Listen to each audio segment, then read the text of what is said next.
who's an expert on the spring game is Sean Callahan. Yes, he is. He is. He joins us now.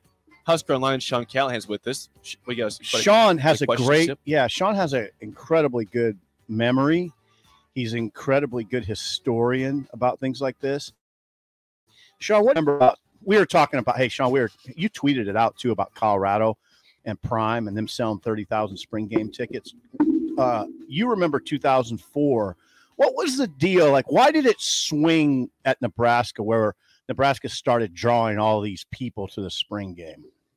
Yeah, you got to give both Steve Peterson and Bill Callahan a lot of credit back then. I mean, they recognized excitement, a marketing opportunity, a way to kind of get recruiting going, where before it never had a recruiting appeal to the spring game. But I'll never forget. I mean, there were a lot of Nebraska players in the NFL in 04 because you were still very close to the national championship era. So there were a lot of good players from Nebraska. And they brought back every single player that was in the NFL from Nebraska that spring game, every single one of them. Remembers everything.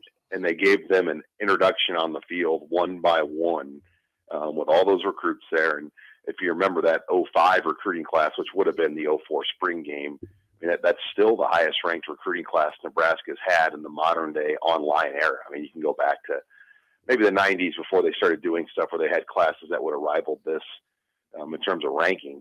But yeah, that spring game jump started a recruiting class that ended up having 2 Big 12 players of the year in it, and Zach Taylor and Dominican Sue. We were asking Bill, Sean, about other places, how their spring game go, and he says nothing's like Nebraska's spring game. So I'm curious in terms of, like you said, there with recruiting, how big is it every year in terms of getting players to commit, compared to other times of the year?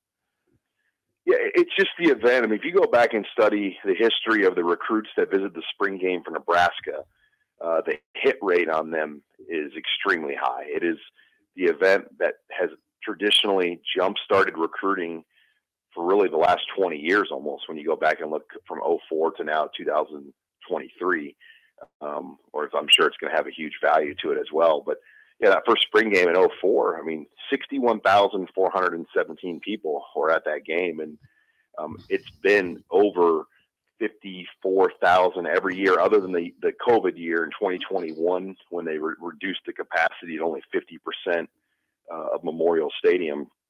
So it's been a huge draw, and for Nebraska spring game to have these types of numbers over its history, it's really remarkable. All right, let's shift to the here and now. Sean Callahan joins us from HuskerOnline.com. Sean, we made a trip to Ainsworth, Nebraska on Friday, and saw Carter Nelson, who is the #1 ranked player in the state for the class of 2024. He is a 6'4", 215-pound tight end.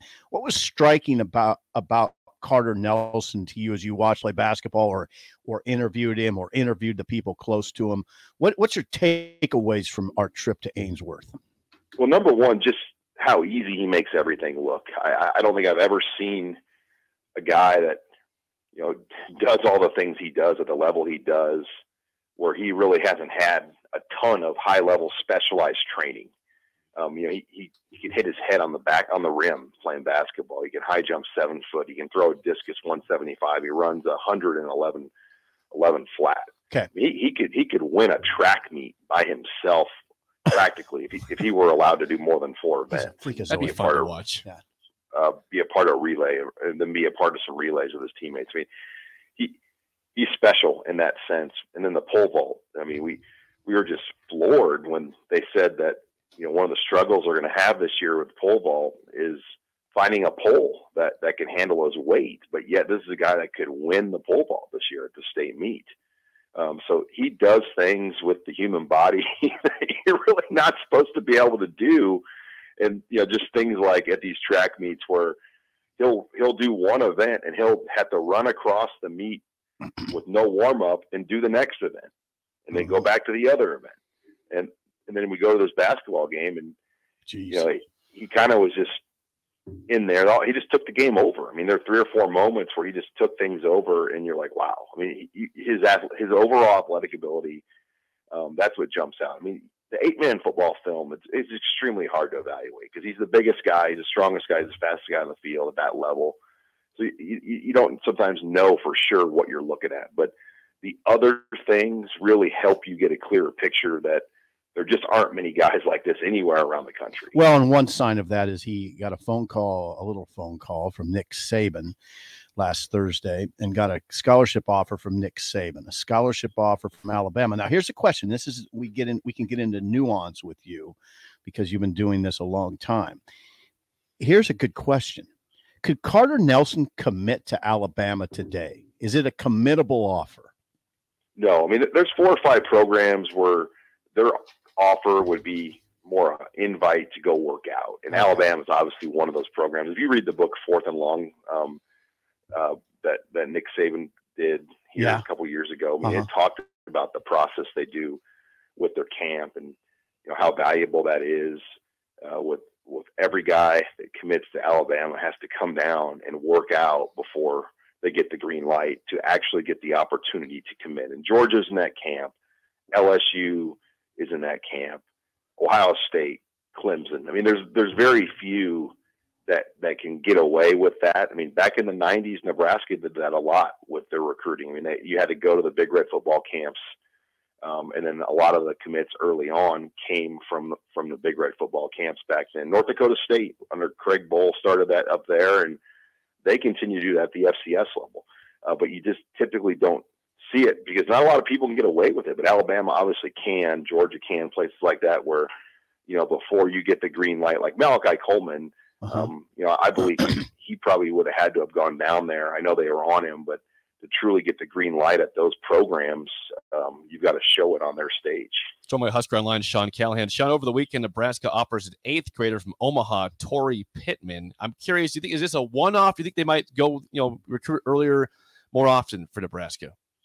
Yeah, there's a special deal they're doing on Sunday mornings up there in the Hawk Center where youth from North Omaha come up there and practice and play, called the Homegrown Program. And I believe Nebraska's been able to get a good identification of this kid and who he is through those workouts and practices those young kids are doing through this special program that's been going on. And he's going to go to Omaha Central. He's up in middle school right now.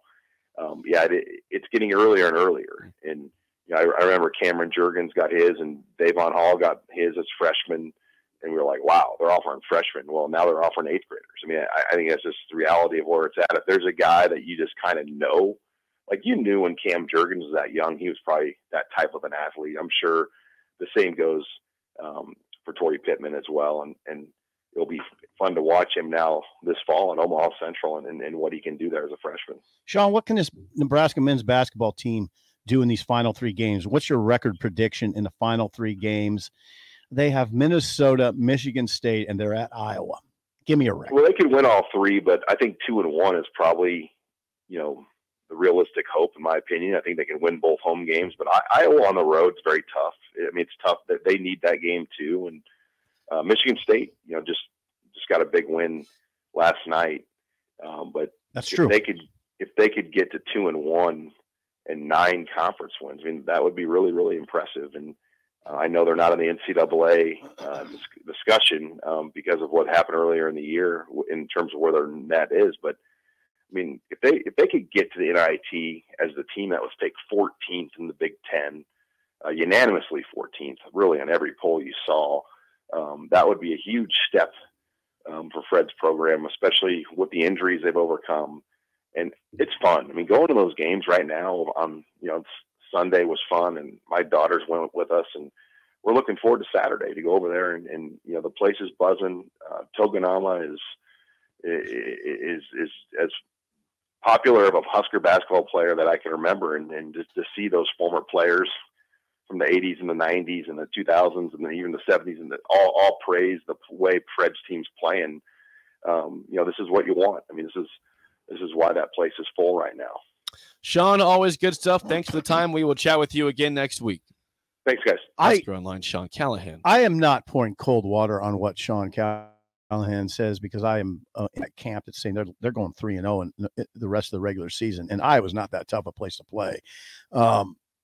I long for the day when we don't say 9-10 is really, really impressive. Well, going into the season, the expectations were not very high. That's exactly what I'm talking about. I long for the day when the expectations are such that we don't come on the radio and say, well, 9-10 is really, really impressive. It's really not that impressive. It's not, but from what you I realize am I being a Debbie Downer? Is that what you would say what I'm doing right now? I don't think I am. I don't. I respect what Fred's doing completely. I bet you Fred would agree with me on that. I think he's a competitive guy. He doesn't want to be sure. They don't expect 10-10 to be good. Right. I hope to hell. That'd be great. Let's talk about the tournament next year being a reality, not a pipe dream. Am I out of line, Bill? Not at all. No. You always want to be able to have that.